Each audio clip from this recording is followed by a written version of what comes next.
if you're in the revenue or sales side of the business, as you're thinking about prospects and clients, you're trying to get a sense of where we have relationships, where we can leverage relationships to improve and drive revenue, where we can leverage relationships to shore up our forecast. And that discussion ends up going down the path of who knows who around here. And so Introhive was formed around the basic premise that companies are leaving revenue opportunities on the table, leaving money on the table because they're not taking advantage of the relationship intelligence they have within their organization. So the Introhive is really about understanding across your employee base, which is your hive, if you will, who knows who across prospects and then clients. And so now we've evolved to go beyond just answering the question of who knows who to also answering who knows who reports to who should we know. So really giving you this whole client intelligence perspective so that you and the revenue generating side of the business can improve your results.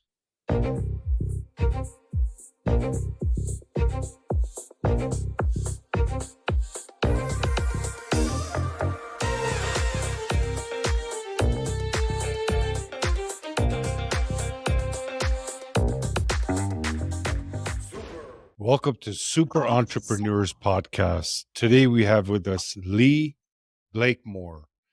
Lee is a dynamic and accomplished business executive with over 30 years of experience in driving growth, innovation, and transformation in the technology industry. As a CEO of Introhive, Lee leads the company's global sales. Welcome to our show, Lee. Yeah, thank you for having me. It's great to be here. Great to have you as well. So how did you get into the tech industry? I stumbled into it right out of college. 30 some odd years ago, I was looking for a job right out of college or university, as you guys say. And I sent my resume out to about 100 companies. 99 of them weren't in the tech business. And lucky for me, I'd say the one company that responded was a computer company, as we call it back then. I grew up in the auto parts business. And so I thought I was going to get a job working for an auto parts company. But anyway, instead of selling spark plugs, I was selling computers. So it worked out well for me. So can you tell us more about Introhive? What is this platform exactly? Yeah, sure. So Introhive is a platform that's focused on client intelligence. It's roughly a 10-year-old company based up here in Fredericton, Canada. And initially, the groundbreaking initial solution was really trying to help customers understand who knows who. So if you think about yourself as a medium to large size organization that has a sales or revenue generating function, one of the things that you're always asking yourself, if you're in the revenue or sales side of the business, as you're thinking about prospects and clients, you're trying to get a sense of where we have relationships, where we can leverage relationships to improve and drive revenue, where we can leverage relationships to shore up our forecast. And that discussion ends up going down the path of who knows who around here. And so Introhive was formed around the basic premise that companies are leaving revenue opportunities on the table, leaving money on the table because they're not taking advantage of the relationship intelligence they have within their organization.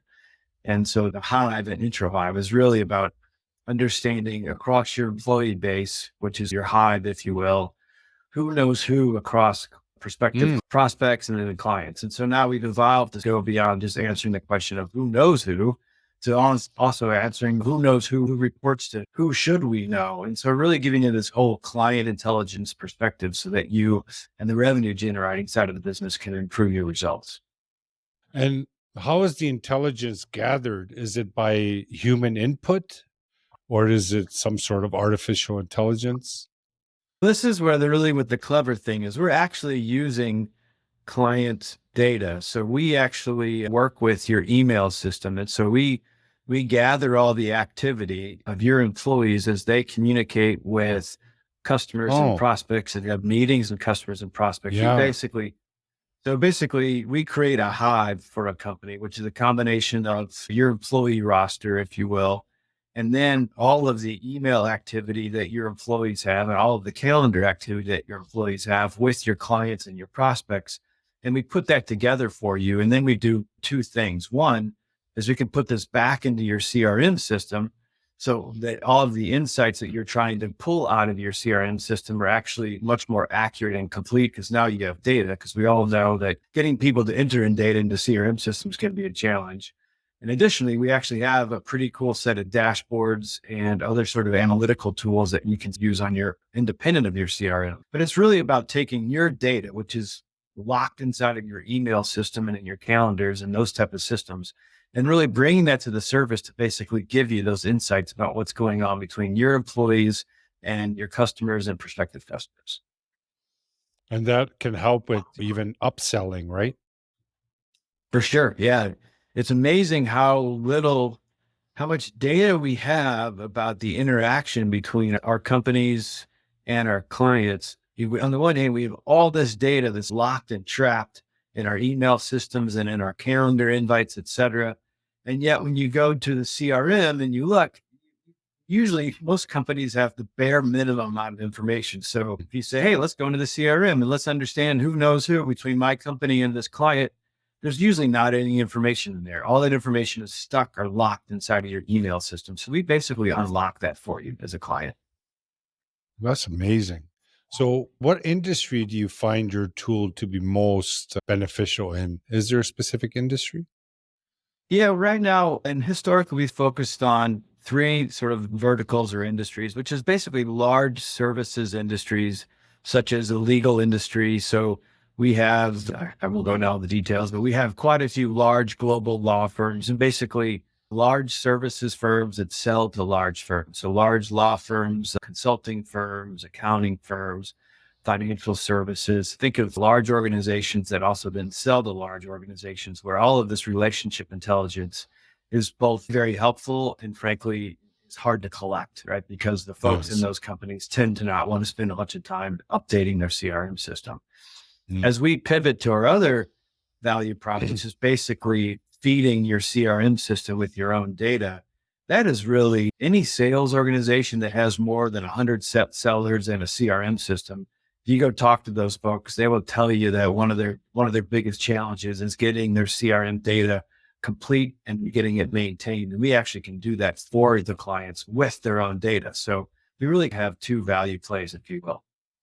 And there's especially these larger organizations, they have so much data, they have so much information to actually feed that into a CRM system could take a lot of manpower, a lot of time, but your software actually pulls it automatically, which is That's great. right. So yeah, if you go talk to large organizations or any organization with a CRM, the it's almost like I don't want to say a design flaw, but most companies that have a CRM system or have a revenue generating team, if you will, you want to get insights on what's going on. What's the health of Yeah. my pipeline?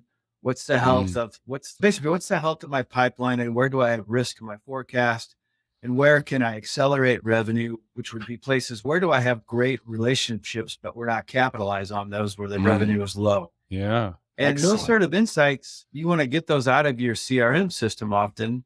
But when you go into CRM, the data isn't there. Why isn't the data there? The people that need to enter the data, they are traveling, experienced, senior, Yeah. busy people, and Mm. you basically have to turn them into data entry people, which isn't cost Yeah. effective. You No. have almost a design flaw with the concept here. But all the data does exist. It's in your email, right? So Yeah. you and I email each other 5 times a month. We got a pretty strong relationship. I'm going to give you a relationship score of 5. Whereas if you and I just know each other on LinkedIn, we never ever interact with each other, our relationships probably isn't very strong. If I take Mm. that data and overlay it on my forecast, if I'm a sales leader, a CRO, CMO, that kind of person, anywhere I have an intersection between committing business and the relationship score is weak, that's a problem. But the data is there. It's locked inside your email system. It's locked inside your calendaring system. We just unlock it for Mhm. you. And it's such a unique or a hidden niche. It's such a Yeah. great idea that you guys came up with because all the data is in the emails. There's so much communication happening back and forth that nobody pays attention to. That kind of data can really helps increase their sales. Yeah, exactly. And as you say, it's right there. There's several great companies out there that will populate your CRM with external data that's available out Mm. there. But That's not your relationship data. That's just No, basically filling out sort of it's not static intimate. information. Yeah, yeah, Mm, exactly. Right. So mm. if you think about it as a sales leader and you want to know, here's all the business we're forecasting for the quarter. Where is my relationship strong? Where is it weak? If I have weak relationships and I'm forecasting business, that's probably a risk. That's probably something I want to go double click on and see if the team can shore that situation up. And does the software actually categorize as well, bundle specific groups of people, like people or issues, for example, if there's a same type of problem that keeps showing up, it would give you on your dashboard exactly saying that this is the most common feedback that we're getting in our pipeline. Resolve it. Is there such a thing? There's some analytics that'll point you to actions that you should take. So what we're starting to do, the first step was getting all this data into one place and then putting some scoring around relationships. And the next step we're doing is starting to recommend actions that your sales team or your revenue generating team should take based on our analytics and some of the AI work that we're doing. We can start to take the next step, which is, hey, based on the data, you should go take this action here, and you should go take this action here. And that is based on historical and in the loop and past experiences. If this happen, if you take this action, this will happen. As the system gains more intelligence, it can start making recommendations on what you should go do. So that's the path we're heading down. And as you zoom out and you think about what our user experience is across a whole series of platforms, whether for personal use or business use. And you think about how the world is operating outside of your CRM, and then you walk into your CRM realm and you're looking at how that it's really out of touch and out of step with the times. So there's a lot of opportunity for us to actually start making recommendations, making suggestions, and Mm, then you can actually start benchmarking your organizations against other organizations in your industry yeah. to get a sense how well your team is performing. We have a pretty exciting roadmap where we're heading down this direction because that's where the market needs to be. So you're going to utilize artificial intelligence, I assume. Yes, we do. And we're exploring ways to incorporate that and just keep automating things, keep raising the bar. Yeah. And really the idea is to take the talented and frankly sometimes expensive employees you have in your organization and really maximize their opportunity and maximize the investment you have in those folks. So they spend more of their time engaging with clients, engaging with prospects and making the right decisions, engaging with the right people. And you can use data to elevate Yeah. that process. Mm. It definitely sounds you're a CEO of a fun company or fun innovation or cool something that actually uplifts a business because the kind of data that you're pulling. But how do you find it? Do you find it your role? Is it a busy, a stressful type of role, or is it something that you're quite happy in?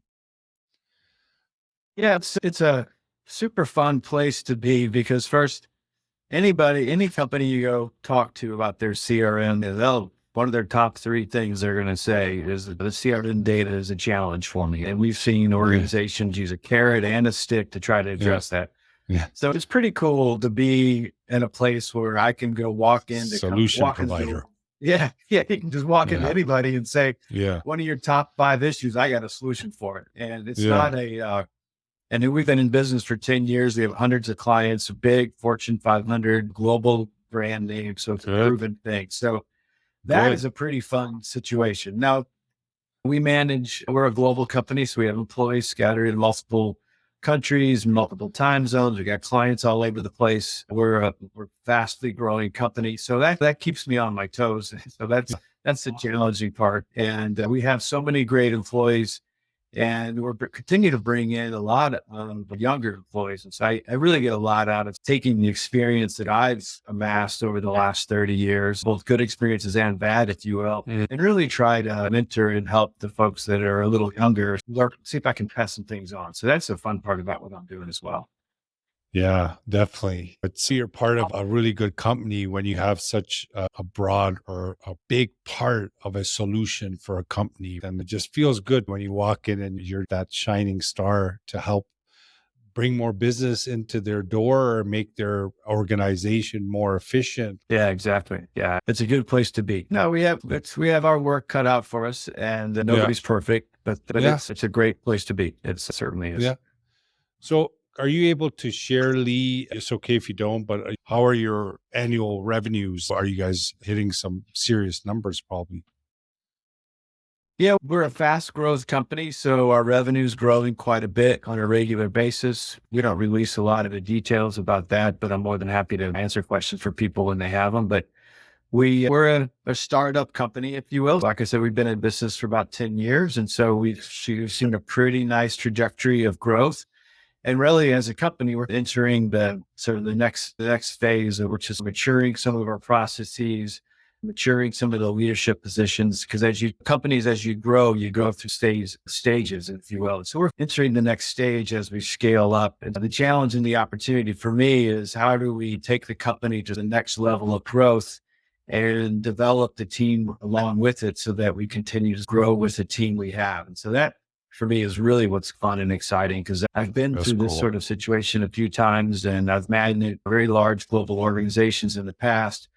And so for me, it's fun to sit down with people that are earlier in their career that maybe haven't had some of these experiences, and lay out, hey, this is the journey we're on. This is the ride that we're getting ready to go on. So fasten your seatbelt and enjoy the ride and grow as we go. That's a fun thing for me. That's a fun thing for me, because I've been fortunate enough in my career to have some success. And so now it's time to That's cool. share that with younger folks. Yeah.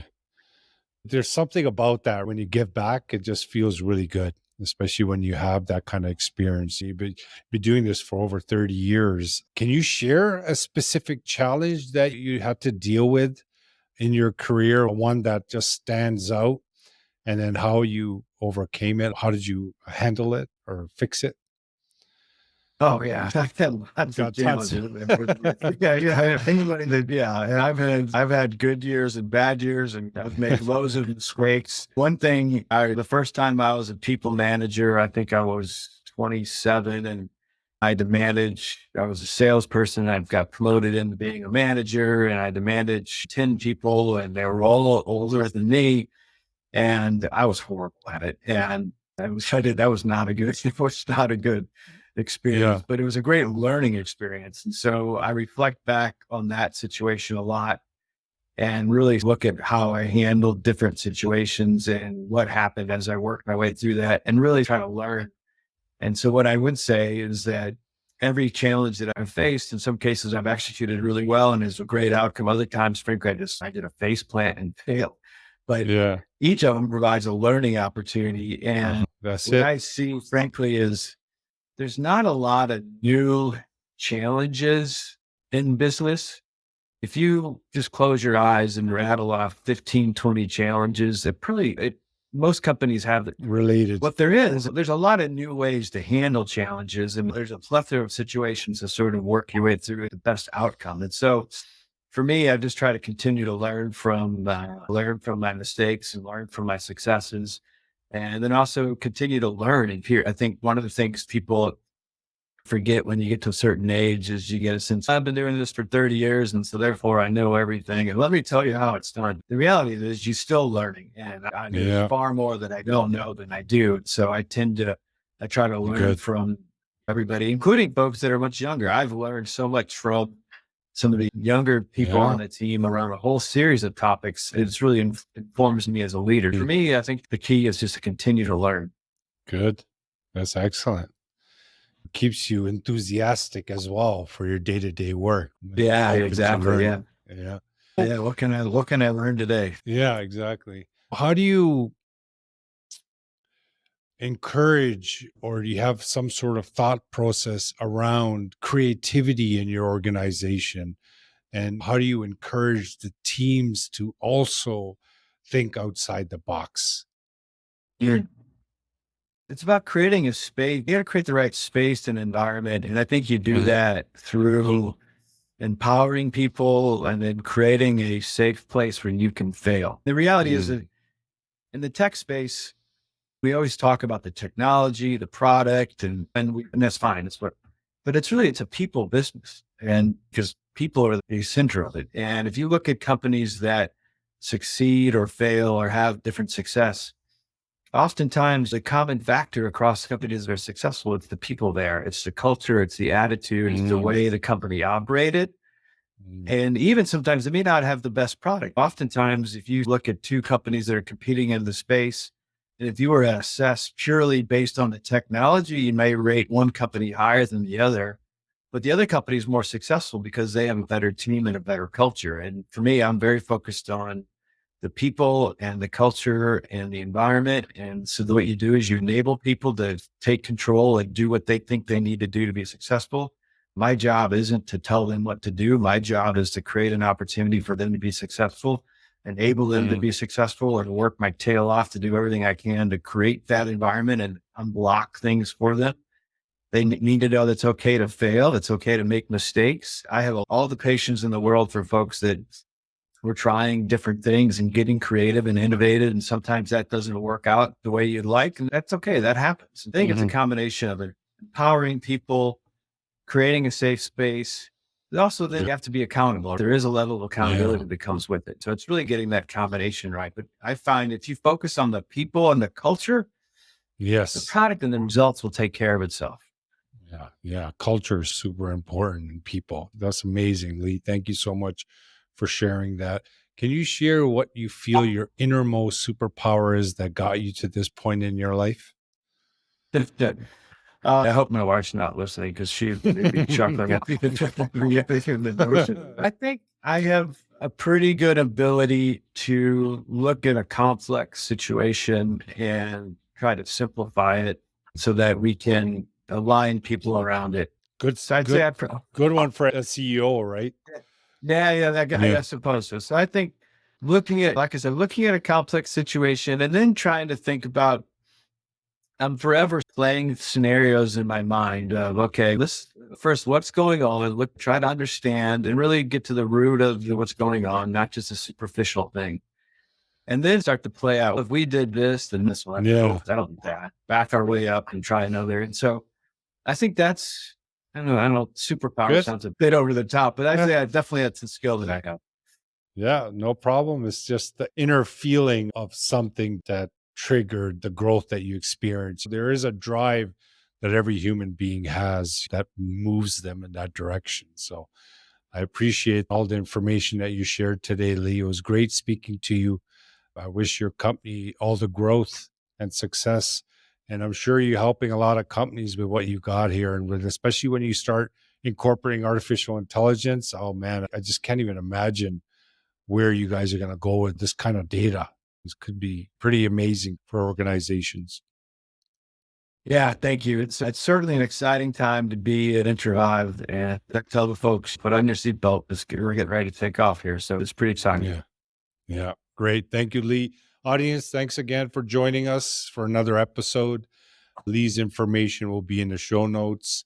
Take a look at what they do if you're looking to see what that data is saying to make things better for you and your company. Hey, worth a look. So definitely take a look, and appreciate you guys. Thank you so much for helping us grow. It's great to have you part of the show. And Lee, thank you so much. Yeah, thank you. Thank you. I really appreciate the time and the opportunity. Have a great day. My pleasure.